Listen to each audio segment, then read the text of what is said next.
SSC exams 10th class exams దగ్గర పడుతున్న సందర్భంలో మనం నిర్వహించుకుంటున్న ఎక్స్ప్రెస్ రివిజన్లో భాగంగా ఈరోజు సెకండ్ పేపర్లో ఫస్ట్ చాప్టర్ అంటే మనకి టెక్స్ట్ బుక్ పరంగా ఇది 8వ అధ్యాయం స్వరూప త్రిభుజాలు. స్వరూప త్రిభుజాలలో మనకి మోస్ట్ ఇంపార్టెంట్గా దాదాపుగా వచ్చే క్వశ్చను ఇచ్చిన త్రిభుజ భుజాల కొలతలకు కొన్ని రెట్లు ఉండేటట్టుగా అంటే 2/3 రెట్లు, 3/4 రెట్లు, 5/3 రెట్లు ఈ విధంగా ఉండేటట్టుగా ఇంకొక త్రిభుజాన్ని గీయమంటాడు.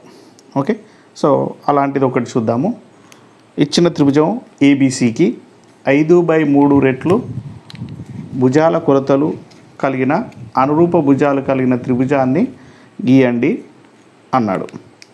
ఇచ్చిన త్రిభుజం ఏబిసికి స్వరూపంగా ఉంటూ దాని భుజాలకు 5/3 రెట్లు ఉండే అనురూప భుజాలు కలిగిన త్రిభుజాన్ని నిరూపించండి అన్నాడు అనుకోండి. అంటే ఇచ్చిన త్రిభుజము ఎలాంటి కొలతలు ఇవ్వలేదు.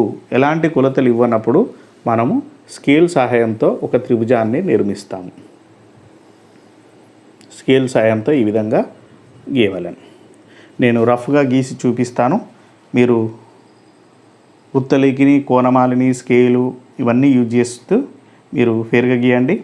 ఆల్రెడీ ఇది మన మధు టీచర్ యూట్యూబ్ ఛానల్లో కింద డిస్క్రిప్షన్లో ఇస్తాను. దాంట్లో ఇంగ్లీష్ మీడియంలో ఉంటుంది. దాన్ని మళ్ళీ ఒకసారి చూడండి. మీరు మళ్ళీ ఒకసారి ప్రయత్నం చేయండి. నేను ఒకసారి ఇక్కడ రఫ్గా చెప్తాను, మీరు చూడండి. ఓకే, ఎంత 5/3 రెట్లు ఉండేటట్టుగా గీయమన్నాడు.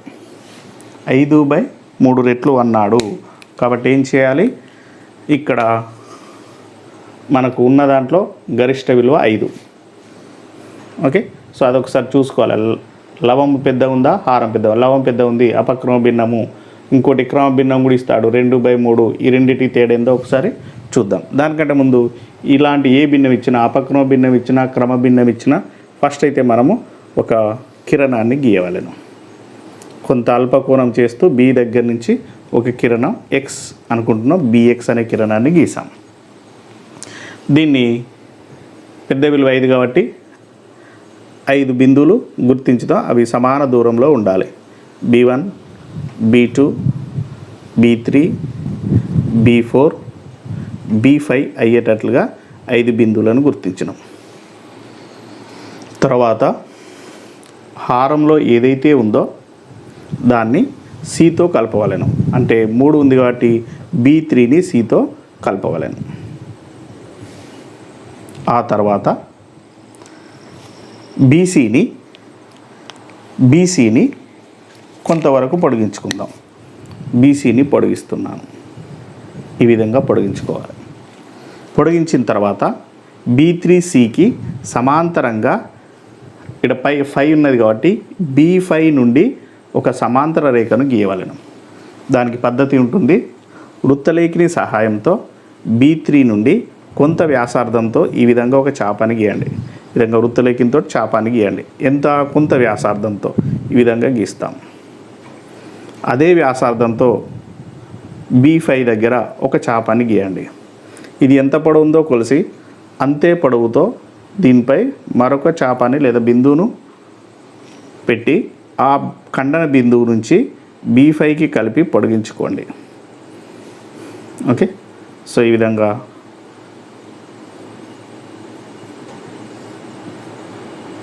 వస్తుంది. ఓకే, సో ఇది C1 అనుకోండి. ఇక్కడ ఏ పద్ధతిలో చేసామో అదే పద్ధతిలో C1 నుండి దీనికి ఒక సమాంతర రేఖ గీయాలి. ఓకే, దానికంటే ముందుగా ఇటొక BAను పొడిగించుకుంటున్నాం. BAను పొడిగించుకొని ఇక్కడైతే ఏ పద్ధతిలో అయితే B3Cకి సమాంతర రేఖను B5C1ను గీసామో అదే పద్ధతిలో ACకి సమాంతరంగా C1 నుండి ఒక సమాంతర రేఖను గీయవలెను. అది BAను ఖండించుకుంటుంది. సో దానికోసం పద్ధతి ఏంటిది? ఇక్కడ చేసినట్టే కొంత వ్యాసార్థంతో ఒక చాపాన్ని, అదే వ్యాసార్థంతో ఇక్కడ ఒక చాపాన్ని, ఇది ఎంత పొడవైతే ఉంటుందో అదే కొలతతోటి ఇక్కడ ఒక బిందువు పెట్టి C1 నుంచి ఆ బిందువును కలిపి పొడిగించుకుంటాం. దీన్ని A1 అనుకుంటున్నాము. ఇప్పుడు C1 A1 అనేది మనకు కావాల్సిన త్రిభుజం. దీని యొక్క భుజాల కొలతలు ABC భుజాల కొలతలకు 5/3 రెట్లు ఉంటుంది మరియు 2 త్రిభుజాలు స్వరూపాలు. ఓకే, సో ఈ విధంగా మనకు త్రిభుజాన్ని నిర్మిస్తాము. ఒకవేళ కొలతలు ఇస్తే ఇచ్చిన కొలతల ప్రకారం ఫస్ట్ త్రిభుజాన్ని గీసి ఏ నిష్పత్తి అయితే ఆ నిష్పత్తి ప్రకారం గీస్తాం. ఒకవేళ 2/3 అనుకోండి, ఏది ఇచ్చినప్పటికీ హారంలో ఏదైతే ఉంటుందో ఆ బిందువు నుంచి Cకు కలపాలి. లవంలో ఏ బిందువు అయితే ఉంటుందో ఆ బిందువు నుంచి BC పైకి దీనికి సమాంతర రేఖను గీసుకోవాలి. ఇక్కడ 2నే ఉంటే B2 నుంచి దీనిపైకి సమాంతర రేఖను గీస్తాము. ఇదే పద్ధతిలో సమాంతర రేఖను ఈ విధంగా గీస్తాం. అదేవిధంగా దీనికి సమాంతర రేఖను ఇటువైపు గీస్తాం. ఇది కావలసిన త్రిభుజం అవుతుంది. అంటే క్రమభిన్నం ఇస్తే ముందు దానికంటే చిన్నగా వస్తుంది, అపక్రమ భిన్నం ఇస్తే ముందు దానికంటే పెద్దగా బయటి వైపు వస్తుంది. ఓకే, సో ఈ విధంగా ఏ కొలతలు ఇచ్చినా, త్రిభుజం కొలతలు ఇచ్చినా, ఈ నిష్పత్తి ఏది ఇచ్చినప్పటికీ కూడా ఇదే పద్ధతిలో ఫాలో అయితే సరిపోతుంది. ఇలాంటిది ఇంకొకటి 2 లెక్కలు వేసుకొని మీరు చేయండి, చేసి ప్రాక్టీస్ చేయండి. మీకు కంపల్సరీగా దాదాపుగా ఇచ్చే లెక్క. Okay, all the best. Next దీంట్లో ఇచ్చే రెండో క్వశ్చన్, ట్రిపిజియం ABCDలో AB ప్యారలల్ టు DC, కర్ణములు AC మరియు BDలు B వద్ద O వద్ద ఖండించుకొనును.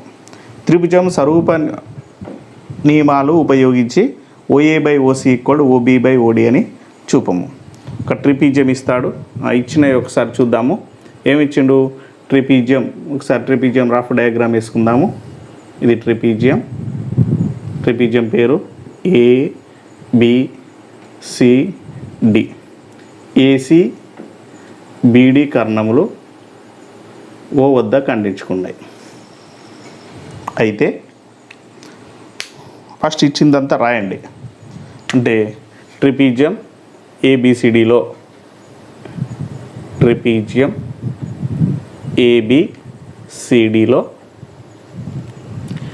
AC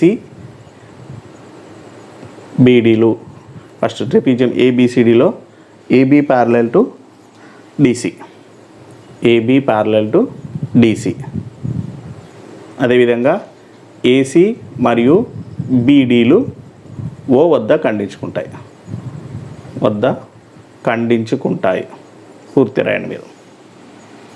అయితే స్వరూప నియమాలను ఉపయోగించి ఏం నిరూపించాలి?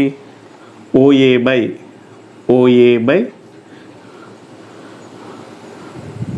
= OB/OD అని నిరూపించాలి. ఓకే, సో దీనికోసం ఇక్కడ మనకి కావాల్సిన 2 OA/OC,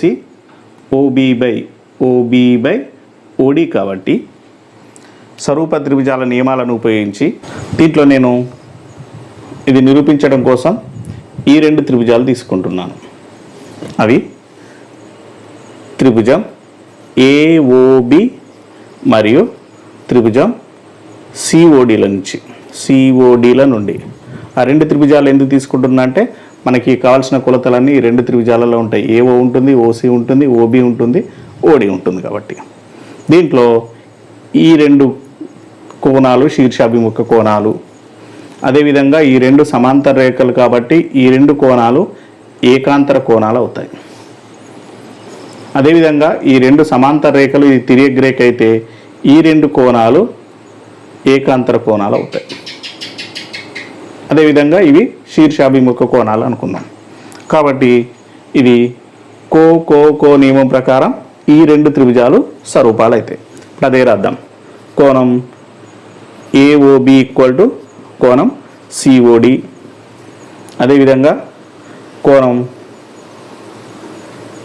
ABO = కోణం CDO, అదేవిధంగా కోణం OCD = కోణం OAB. ఇవి శీర్షాభిముఖ కోణాలు, ఇవి ఏకాంతర కోణాలు. ఏకాంతర కోణాలు, ఇవి కూడా ఏకాంతర కోణాలు. కాబట్టి ఈ రెండు త్రిభుజాలు త్రిభుజం ఏఓబి స్వరూపము త్రిభుజం సిఓడి అవుతుంది. రెండు త్రిభుజాలు స్వరూపాలైతే వాటి అనురూప భుజాల నిష్పత్తి సమానం. కాబట్టి therefore AO by OC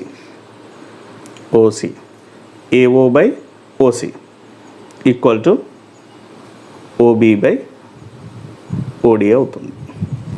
okay, so ఇది మనం నిరూపించవలసింది. AO by OC equal to ఈ త్రిభుజంలో ఓబి బై ఈ త్రిభుజంలో ఓడికి సమానం అవుతుంది. ఈ విధంగా మనం నిరూపిస్తాము. ఇది దాదాపుగా 2 మార్కులకి ఇస్తాడు. ఇది మళ్ళీ ఒకసారి ప్రాక్టీస్ చేయండి. ఇలాంటి మీకు అభ్యాసంలో లెక్కలు కానీ ఇంకా వేరే ఉంటే ప్రాక్టీస్ చేయండి. ఓకే, దీంట్లో ఇచ్చే మరొక ఇంపార్టెంట్ దాదాపు 4 మార్కులకి ఇచ్చే లెక్క ఏబిసిడి మరియు పీక్యూలు, ఏబిసిడి పీక్యూలు బీడీ పైకి గీచిన లంబాలు.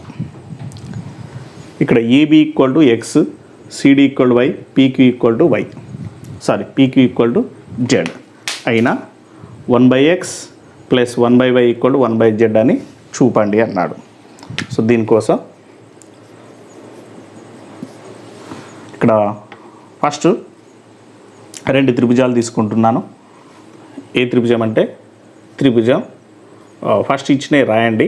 ఎప్పుడు కానీ ఇచ్చిన డాటాను రాయాలి. AB perpendicular to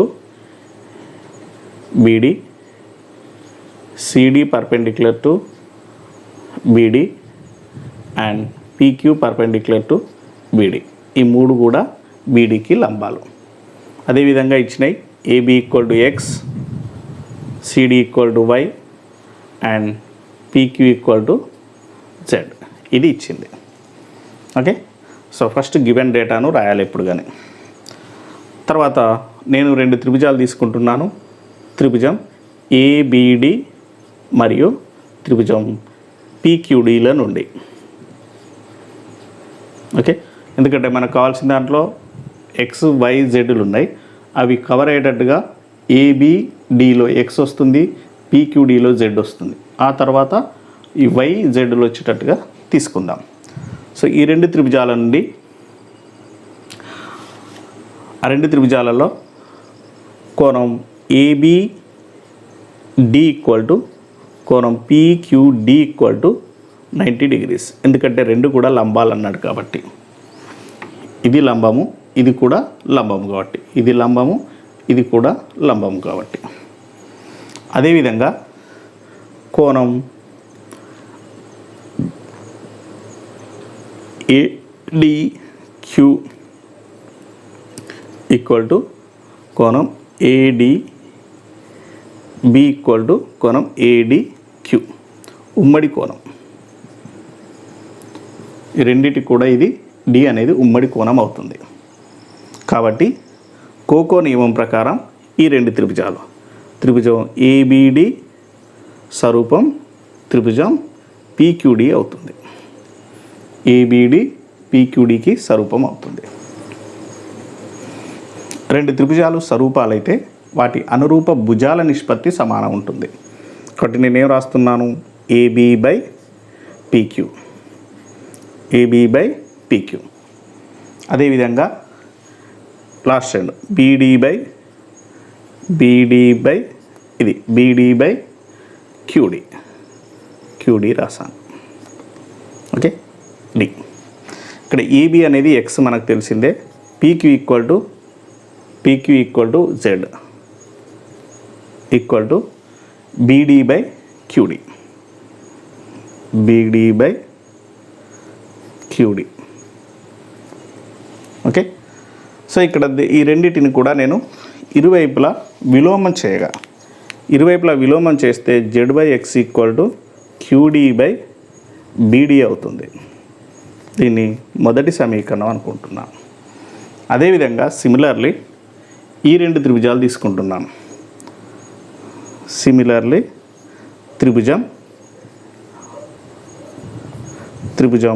BCD similar to త్రిభుజం BPQ అవుతుంది. BCD ఇది BPQ BCD రెండు త్రిభుజాలు కూడా సేమ్ ఇటైతే ఎలా చేసామో అలా స్వరూపాలు అయితే ఇది ఉమ్మడి కోణం అవుతుంది. అదేవిధంగా ఈ రెండు లంబాలు కాబట్టి ఈ రెండు కూడా సమానమవుతుంది. మళ్ళీ చేయని అవసరం లేదు. చేస్తే మళ్ళీ ఒకసారి 2-3 స్టెప్లు వస్తాయి, అది రాసుకోవచ్చు. ఓకే, అదేవిధంగా ఆ రెండు త్రిభుజాలు కూడా BCD అదేవిధంగా BPQలు అనేటి స్వరూపాలు కాబట్టి వాటి అనురూప భుజాల నిష్పత్తి సమానం కాబట్టి ఏం రాస్తున్నా అంటే BCDలో ఉన్న CD బై PQ దీంట్లో లాస్ట్ రెండు ఈక్వల్ టు దీంట్లో BD by BQ BD by BQకి సమానం అవుతుంది. CD అంటే Y బై PQ అంటే Z equal to BD by BQ. ఇక్కడ కూడా నేను ఏం చేస్తున్నా అంటే విలోమం చేస్తున్నాను రెండు వైపులా. ఏమవుతుంది, Z by Y equal to విలోమం చేస్తే BQ బై BD వస్తుంది. BQ by BD. దీన్ని రెండో సమీకరణం అనుకుంటున్నాను. నేనేం చేస్తున్నా అంటే నెక్స్ట్ 1+2 చేయగా రెండు సమీకరణాలను కూడుతున్నాను. కూడితే ఏమొస్తుంది మనకి, మొదటి సమీకరణం లెఫ్ట్ సైడ్ కూడుతున్నాను. Z by X plus Z by Y equal to QD by BD plus BQ by BD. ఈ రెండిట్లలో కూడా Z అనేది రెండిట్లలో ఉంది కాబట్టి కామన్ చేస్తున్నాను. 1/x ప్లస్ 1/y అవుతుంది. Z కామన్ చేస్తే ఈక్వల్ టు BD, ఇది కూడా BD అంటే హారాలు సమానంగా ఉన్నాయి కాబట్టి కసాగు అదే అవుతుంది, BDనే అవుతుంది, సమానం ఉంది కాబట్టి లవాలను డైరెక్ట్గా కూడవచ్చు. QD plus BQ Z into 1/x plus 1/y equal to QD plus BQ. ఈ రెండు భాగాలను కూడితే మొత్తం BD వస్తుంది. అంటే BD బై BD. రెండు సమానం ఉన్నాయి, క్యాన్సిల్ అయిపోతాయి, ఒక అట్లు. అప్పుడు Z into 1/x plus 1/y equal to 1 అవుతుంది. 1/x plus 1/y equal to into Z ఇటు వస్తే బై Z అవుతుంది. ఇది మనకు కావాల్సింది, నిరూపించవలసిన ఆన్సర్. ఓకే, సో ఇది పద్ధతి. ఇది దాదాపుగా 4 మార్కులకు ఇస్తాడు. మోస్ట్ ఇంపార్టెంట్, జాగ్రత్త మళ్ళొక్కసారి చూసుకొని ఇలాంటి క్వశ్చన్స్ ఇంతకుముందు క్వశ్చన్ పేపర్లో ఏమన్నా ఉన్నా కానీ లేదా టెక్స్ట్ బుక్లో ఉదాహరణలలో ఉన్న లెక్కలు దీని ముందు వెనక క్వశ్చన్లు కూడా ప్రాక్టీస్ చేయండి. మరొక ఇంపార్టెంట్, సమబాహు త్రిభుజం ABCలో భుజం BC పై బిందువు D ఇంకా BD ఈక్వల్ 1/3 BC అయిన 9AD² ఈక్వల్ 7AB² అని చూపండి. ఫస్ట్ దీనికి సంబంధించిన పటం వేద్దాము. పటం వేస్తే మనకు పూర్తిగా అర్థమవుతుంది. సో సమబాహు త్రిభుజం అన్ని భుజాలు సమానము అయ్యేటట్లుగా ఒక త్రిభుజాన్ని గీద్దాం. దీని పేరు ABC. BC పై బిందువు D అని ఊరికే ముందు పెట్టకుండా ఒక్కసారి కొంచెం చదువుదాం. ఇంకా BD ఈక్వల్ 1/3 BC. ఆ BD అనేది ఈ BCలో 1/3 ఉండాలి. ఓకే, ఇది A ఉంటే ఇది A/3 అవుతుంది అని అర్థం. దీనికి కలిపేద్దాం.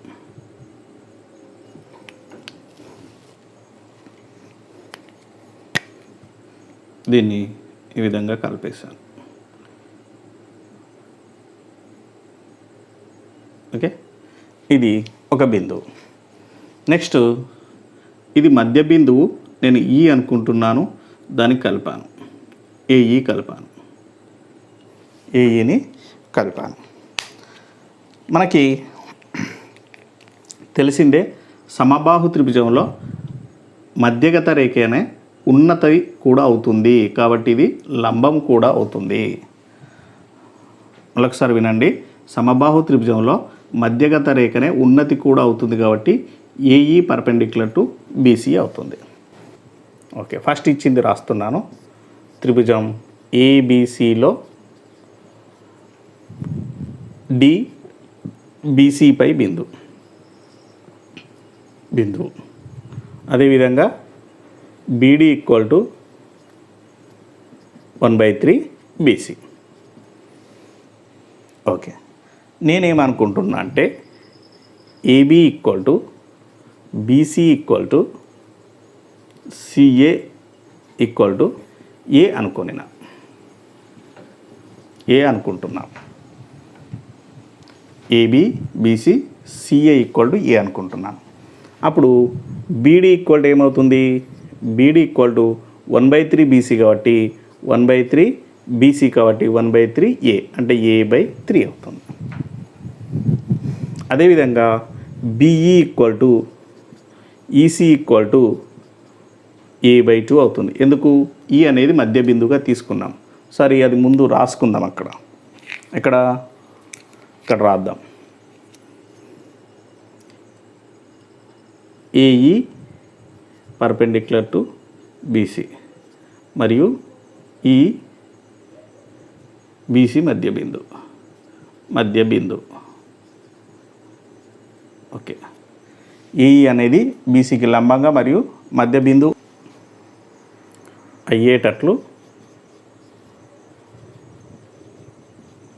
అయ్యేటట్లు ఈని ఏఈని గీచి తిని. ఓకే, సో ఈ విధంగా బిందువుని తీసుకున్నాను. నేనేం చేస్తున్నా అంటే సమబాహు త్రిభుజం కాబట్టి అన్ని భుజాలు ఈక్వల్ టు నేను ఏ అనుకుంటున్నాను. ఏ యూనిట్లు అనుకుంటే ఇక్కడ మనకు తెలిసింది ఏంటిది? బీడీ ఈక్వల్ టు 1/3 బీసీ 1/3 ఏ అంటే A/3 అవుతుంది. ఈ ఈ అనేది మధ్య బిందువు అన్నాం కాబట్టి BE equal to EC equal to A/2 అవుతుంది. దాంట్లో సగం అవుతుంది. అదేవిధంగా డిఈని కనుక్కుందాం మనం. డిఈ అనేది ఎలా వస్తుంది అంటే డిఈ అనేది బీఈ మైనస్ బీడీ చేస్తే వస్తుంది. బీఈ మైనస్ బీడీ చేస్తే వస్తుంది. BE A/2 minus BD A/3.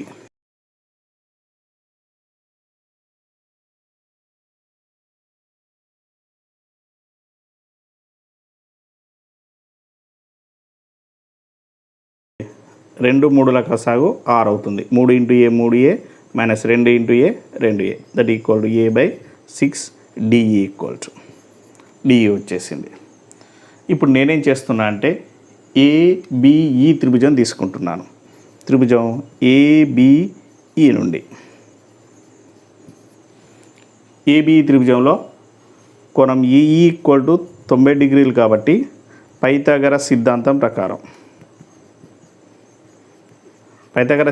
ప్రకారం కర్ణ మీది వర్గము AB² equal to BE² plus AE², BE² plus AE² అవుతుంది. AB అంటే ముందే అనుకున్నాం A², BE². ఓకే, పక్కకు రాసేద్దాం. AB² A² equal to BE² BE A/2 whole square plus AE² మనకు తెలియదు కాబట్టి AE² అనుకుందాం. A² equal to A²/4 A/2 whole square అంటే plus AE². AE² equal to A² ఇది వచ్చేస్తే మైనస్ అవుతుంది, మైనస్ A²/4 అంటే /1.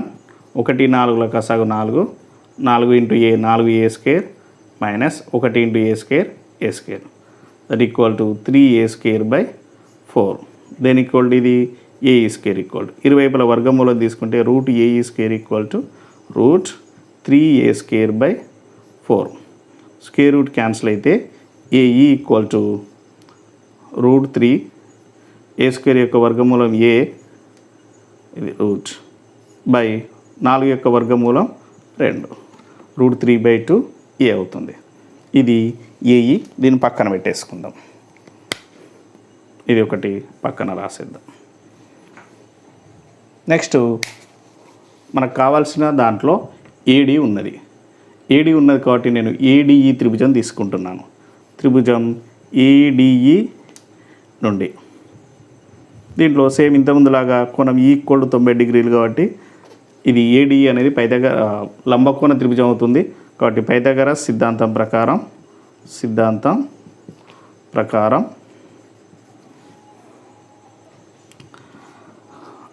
కర్ణమీది వర్గము అంటే AD square equal to DE square plus AE square. AD square equal to DE square. ఇక్కడ కనుక్కున్నాం DE square, మనం ఇక్కడ కనుక్కున్నాం a/6 whole square plus AE square. AE square ఇక్కడ వచ్చింది మనకి √3/2 A whole square. So A square by 6 square అంటే 36 plus √3 whole square చేస్తే 3, ఏ స్క్వేర్ బై 2 స్క్వేర్ చేస్తే 4, 36 4 కాసాగు చేస్తే 36 వస్తుంది.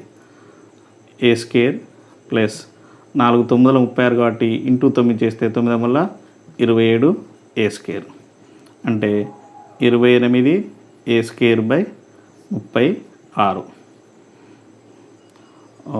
దీంట్లో 4 7 28, 4 9 36, that equal to 7 A square by 9. దేని ఈక్వల్ ఇది AD square equal to by 9 ఇటు వస్తే into 9 AD square equal to 7 A square. మనకు కావాల్సిన దాంట్లో ఏమున్నది, ఇగో ఇది 9 AD square equal to 7 A square. A అంటే ఏంటిది, ఏబీ కావచ్చు, బీసీ కావచ్చు, సిఏ కావచ్చు. మనకి ఏబీ ఉంది కాబట్టి ఏబీ సబ్స్టిట్యూట్ చేస్తే 9 AD square equal to 7 AB square since A equal to AB. Okay, so ఇది మోస్ట్ ఇంపార్టెంట్, చాలాసార్లు అడిగిన క్వశ్చను. జాగ్రత్త మళ్ళొకసారి ట్రై చేయండి, మీకు వస్తుంది. ఒకసారి చూడకుండా కూడా ట్రై చేయండి. వీడియోని మళ్ళొకసారి రివిజన్ చేసి మళ్ళీ చూడండి. చూసి మరొకసారి చూడకుండా ప్రయత్నం చేయండి. ఇంకొక మోస్ట్ ఇంపార్టెంట్ లెక్క, ఇచ్చిన పటంలో త్రిభుజం ఏబీసీ ఒక లంబకోణ త్రిభుజం. ఈ ఏబీసీ అనేది ఒక లంబకోణ త్రిభుజం. త్రిభుజం శీర్షము బి వద్ద లంబకోణం కలదు. బి వద్ద లంబకోణం ఉన్నది. బీసీ భుజాన్ని డిఈలు, ఈ డిఈలు ఈ బీసీ భుజాన్ని సమత్రికండన చేస్తున్నాయి. సమత్రికండన చేస్తే 8 AE square equal to 3 AC square plus 5 AD square అని చూపండి. ఇది చూపాలి. ఇది మనకు కావాల్సిన ఆన్సర్. ఒక్కసారి ఇవి చూస్తే ఏబిడి లంబకోణ త్రిభుజం అవుతుంది, ఏబిఈ లంబకోణ త్రిభుజం అవుతుంది, ఏబిసి కూడా ఒక లంబకోణ త్రిభుజం అవుతుంది. ఈ విధంగా మనకు 3 రకాల త్రిభుజాలు ఉన్నాయి. దీంట్లో ఇవి చూస్తే ఏఈ స్క్వేర్, 8 ఏఈ స్క్వేర్లో ఏఈ స్క్వేర్ ఇదొక కారణం, 3 ఏసీ స్క్వేర్ ఇదొక కారణం ఏసీ, 5 ఏడీ స్క్వేర్ ఏడీ అనేది ఇంకొక కారణం. అంటే సింపుల్గా మనం 3 లంబకోణ త్రిభుజాల యొక్క కర్ణాలను కనుక్కోవాలి. అంటే ఒక్కొక్కటి తీసుకుందాం. సపోజ్ ఫస్ట్ ఏఈ స్క్వేర్ ఉన్నది అంటే ఏబిఈ త్రిభుజం తీసుకుంటే ఫస్ట్ ఇచ్చినది రాయండి. త్రిభుజం ఏబిసిలో కోణం బి ఈక్వల్ టు 90 డిగ్రీలు. అదేవిధంగా డి కామా ఈలు బీసీని సమత్రికండన చేస్తాయి. సమత్రికండన చేస్తాయి. మనం సింపుల్గా ఉండడం కోసం BD equal to DE equal to EC equal to A అనుకుందాం, అనుకోనినా ఏ యూనిట్లో అనుకుందాం. అంటే ఇది ఏ అవుతుంది, ఇది ఏ అవుతుంది, ఇది ఏ అవుతుంది. మనకు మధ్యలో బిఈ వచ్చినప్పుడు బీడీ ప్లస్ డిఈ అంటే 2A అవుతుంది. ఈ బీసీ అనేది ఏ ప్లస్ ఏ 3A అవుతుంది. అది కూడా వీలైతే రాసుకుందాం. BE equal to BD plus DE అంటే ఏ ప్లస్ ఏ 2A అవుతుంది. అదేవిధంగా BC equal to BD plus DE plus EC equal to A plus A equal to 3A అవుతుంది. ఓకే, అవి మనం సందర్భాన్ని బట్టి ఈ రెండు వాడుకుందాం. బిఈ ఒకటి 2A అని, బీసీ 3A అని మనం సందర్భాన్ని బట్టి వాడేసుకుందాం. ఇక్కడ మనమైతే ఫస్ట్ 3 త్రిభుజాలు, అది లంబకోణ త్రిభుజాలు కాబట్టి పైథాగరస్ సిద్ధాంతం ఉపయోగించి కనుక్కుందాము. ఏబిఈ త్రిభుజం నుండి, ఓకే, ఇది లంబకోణ త్రిభుజం కాబట్టి పైథాగరస్ సిద్ధాంతం, కోణం బి ఈక్వల్ టు 90 డిగ్రీలు కాబట్టి పైథాగరస్ సిద్ధాంతం ప్రకారం కర్ణ మీది వర్గము AE square equal to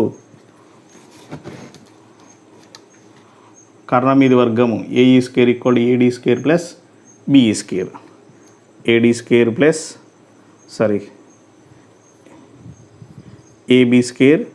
plus BE square, AB square plus BE square ఇది. దెన్ మనకి ఇక్కడ ఆన్సర్లో 8AE స్క్వేర్ కావాలి కాబట్టి ఇరువైపులా 8చే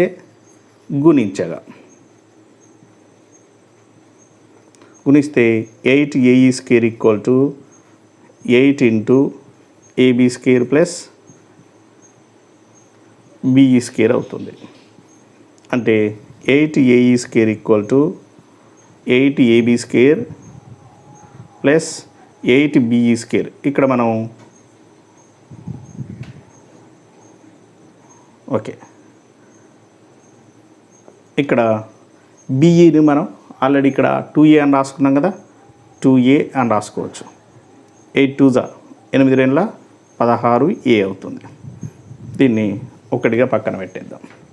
అదేవిధంగా నెక్స్ట్ మనకు ఏసీ అంటే ఏంటిది, ఏబిసి త్రిభుజంలో కర్ణము కాబట్టి త్రిభుజం ఏబిసి నుండి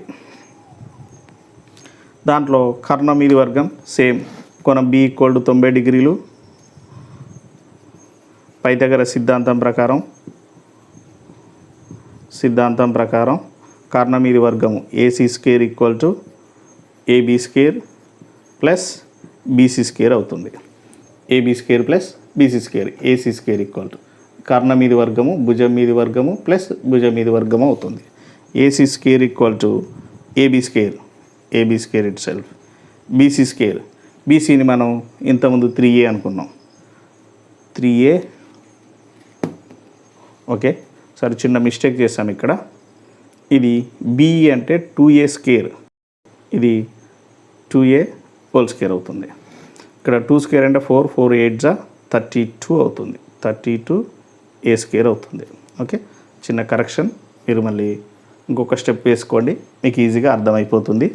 ఇది బిఈ అంటే 2A, BE square 2A square అంటే 4A స్క్వేర్ అవుతుంది. 4 ఇంటూ 8 8 నెలల 32A స్క్వేర్ అవుతుంది. ఇంకొక స్టెప్ వేసుకోండి, మీకు ఈజీగా అర్థమవుతుంది. ఓకే, నెక్స్ట్ బీసీ అంటే 3A whole square. So AC square equal to AB square plus 9A square అవుతుంది. ఇక్కడ మనకు ఏసీకి ముందు ఏమున్నది, 3 ఉన్నది కాబట్టి 3తో గుణిస్తాం. ఇరువైపులా 3చే గుణించగా 3 చేత గుణిస్తే ఏమవుతుంది, 3AC square equal to 3 into AB square plus 9A square అవుతుంది. 3 ఇంటూ ఇది 3AC square equal to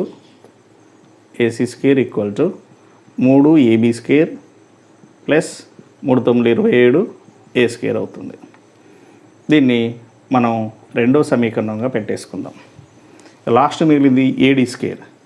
AD square కాబట్టి ఏబిడి త్రిభుజం తీసుకుంటున్నాం. త్రిభుజం ఏబిడి నుండి త్రిభుజం ఏబిడిలో సేమ్ కోణం బి ఈక్వల్ టు 90 డిగ్రీలు.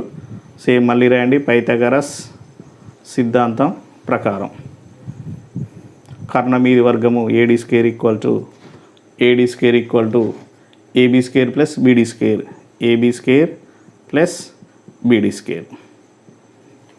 AD square equal to AB square plus beedi square, beedi equal to మనం ఏ అనుకుందాం, ఏ స్క్వేర్. ఏడికి ముందేమున్నది 5 ఉన్నది కాబట్టి 5 చే గుణిస్తాం. ఇరువైపులా 5 చే గుణించగా గుణిస్తే అవుతుంది 5 AD square equal to 5 into AB square plus A square అవుతుంది. ఇప్పుడు 5 AD square equal to 5 AB square plus 5 A square అవుతుంది. ఇప్పుడు మనం ఏం చేయాలి, ఇది ఓకే, ఇది మూడో సమీకరణం. ఒక్కసారి మనం ఆన్సర్ చూస్తే ఈ రెండు కుడివైపు కూడబడి ఉన్నాయి. అంటే 2 3 కూడగా 2 + 3 చేయగా చేస్తే రెండోది ఎడమ వైపు 3ac స్క్వేర్ ప్లస్ ఇది 5ad స్క్వేర్, ఇది 5ad స్క్వేర్ ఈక్వల్ టు రెండోది కుడివైపు 3ab square plus 27a square plus 5ab square plus 5a square. ఈ రెండిట్లలో 3ab square 5ab square 8ab square అవుతుంది ప్లస్ 27 + 5 32a స్క్వేర్ అవుతుంది. ఓకే, దీన్ని ఒక్కసారి మనం మొదటి సమీకరణంలో చేస్తే 8ab square plus 32a square, దీని ఈక్వల్ ఏమనొచ్చు మనం 8a స్క్వేర్ అనొచ్చు. అంటే దీని equal to 8ae square since from 1 నుండి. ఓకే, దీని ఈక్వల్ ఇది 3ac square plus 5ad square equal to 8ad square equal to ad square equal to ad square equal to. Okay, so దీన్ని మనం రివర్స్గా 8ae square equal to ae square equal to 3ac square plus 5ad square అని రాసుకోవచ్చు. Okay, ఎడమవైపు కుడిది ఎడమవైపు రివర్స్లో రాస్తే ఈ విధంగా వచ్చేస్తుంది. ఇది మనకు కావాల్సిన ఆన్సర్. ఇది చాలాసార్లు అడుగుతాడు, మోస్ట్ ఇంపార్టెంట్. మళ్ళీ ఒక్కసారి మీరు చూడండి, నేను ఏం చేయలేదు, మూడిటి యొక్క పైథాగరస్ సిద్ధాంతం ఉపయోగించి మూడిటి యొక్క కర్ణాల విలువను రాసిన తర్వాత వీటిని చూసుకుంటూ ఏదైతే దాని యొక్క మల్టిపుల్ గుణకం ఉందో ఆ గుణకం చేత గుణించి ఏసీఏడి వచ్చిన కర్ణాలను కూడినాం. అంటే రెండో దాన్ని ఇట్లా ఇక్కడ మూడో దాన్ని కూడితే అది కుడివైపు ఈ ఒకటో దానికి సమానమైంది, దాని విలువ ప్రతిక్షేపించినాం అంతే. ఓకే, సో ఇలా దాదాపు నాకు తెలిసినంత వరకు నా అనుభవంలో ఎక్కువసార్లు రిపీట్ అయిన క్వశ్చన్స్ను మనం డిస్కస్ చేసాము. ఇవి కాకుండా మీరు ఇంకా పాత పేపర్లను అంటే ఇంతకుముందు క్వశ్చన్ పేపర్లను మళ్ళీ ఒకసారి రివిజన్ చేసి, ఇవి కాకుండా మనకి ఇంకేమేమి వస్తున్నాయో ఒక్కసారి చూసి అవి కూడా ప్రాక్టీస్ చేసి మీరు మంచి స్కోరు తెచ్చుకుంటారని కోరుకుంటూ, ఈ వీడియో కనుక మీకు నచ్చినట్లయితే లైక్ చేయండి, షేర్ చేయండి మరియు సబ్స్క్రైబ్ చేయడం మాత్రం మర్చిపోకండి. Thank you.